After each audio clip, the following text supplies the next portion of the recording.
Today, I want to talk about what are your thoughts on the whole new food pyramid.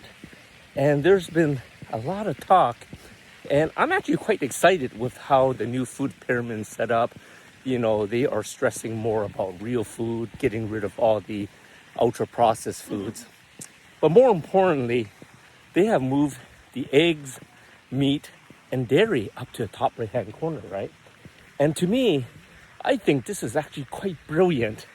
But for others, there are a lot of other people out there debating this, right? And they are citing AHA, the American Heart Association.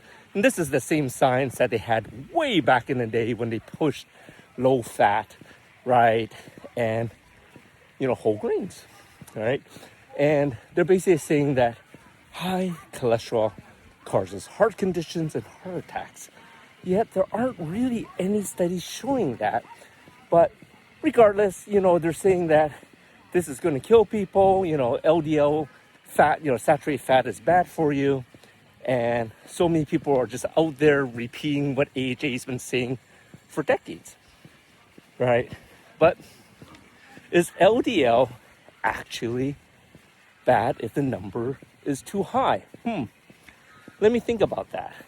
If you look at studies around the world, there's a recent study, I think it came out of where was it? Sweden? I believe it's Sweden. But anyways, there's a Swedish study that they studied a lot of people, right? And the people over 100 had really high cholesterol numbers. And when I say high, I'm talking about the LDL, where everyone's saying is a bad cholesterol. Do you know how high their numbers were? They were between 250 to 300, right? 250 to 300 LDL. Isn't that insane? You would think that all of them would be having heart attacks and dying way before they hit 100, right?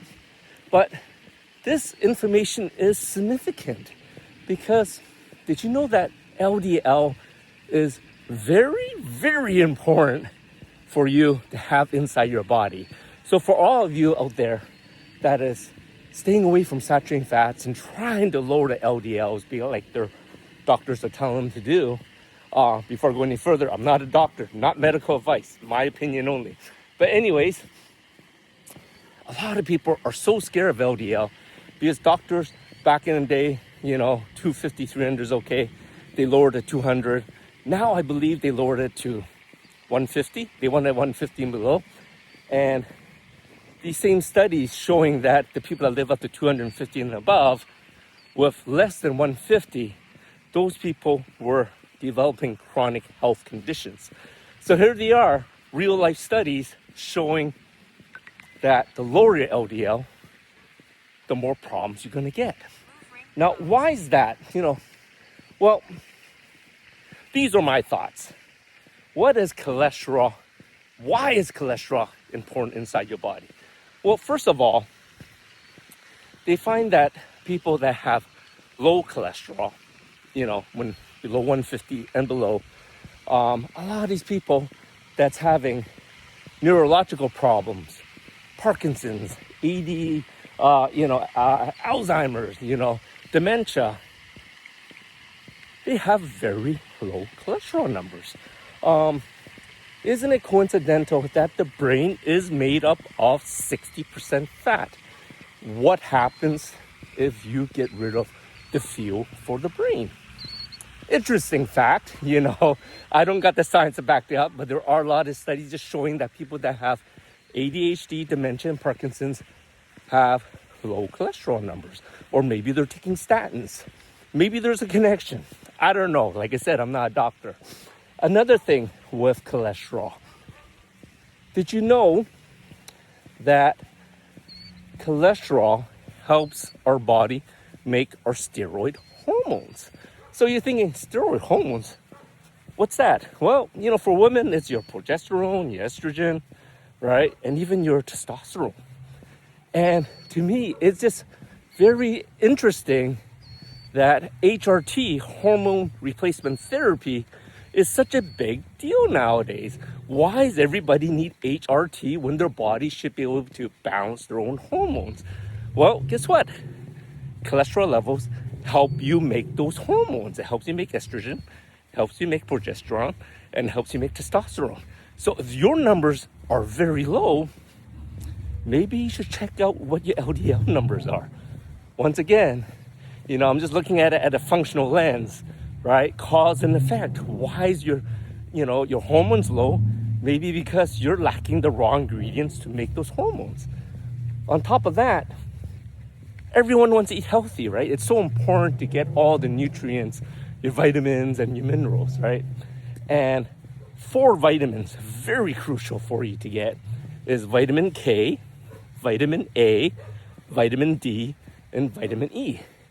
And the interesting thing is that, I'm not sure too many people realize is these are fat soluble vitamins.